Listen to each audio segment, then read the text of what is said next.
একবার ডাকলেও তো পারতে মৃন্ময়ী। কি সুখ পাও একা এমন কষ্ট পেয়ে? কষ্টের বুঝি ভাগ হয় অরুণাভ? আর জানোই তো আমার ডাকতে ভয় হয়। যতবার ডেকেছি কেউ তো আসেনি। তাই বুঝি জ্বরটা এলো? ঠাট্টা করছে হরু? তবে ভালোই লাগছে জানো, কেমন যেন মাথাটা ধরে আছে।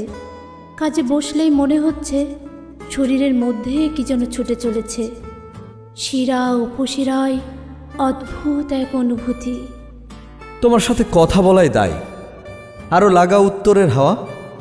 এটা কিন্তু ঠিক বলেছ, হাওয়া বড় খারাপ জিনিস, অজান্তেই কেমন সব এলোমেলো করে দেয়। আচ্ছা, বৃষ্টি ভালো লাগলে কি হাওয়ার সাথে বৈরিতা হয়? এখন কি এত কিছু না ভাবলেই নয়?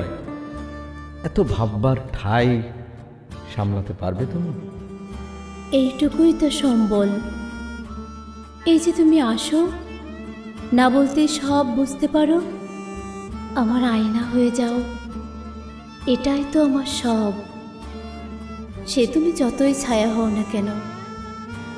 আচ্ছা অরুণাভ, তুমি কি আমার গরম কপালে হাত রাখতে পারবে? আমি যে কিছু স্পর্শ করতে পারি না মৃন্ময়ী। সেই বরং ভালো, তুমি ছায়া হয়েই থাকো। তোমার মুখে কিছু আটকায় না? তোমার সাথে বলার সময় আটকায় না। বুঝেছি, জ্বর বাড়ছে তোমার, ঘুমিয়ে পড়ো।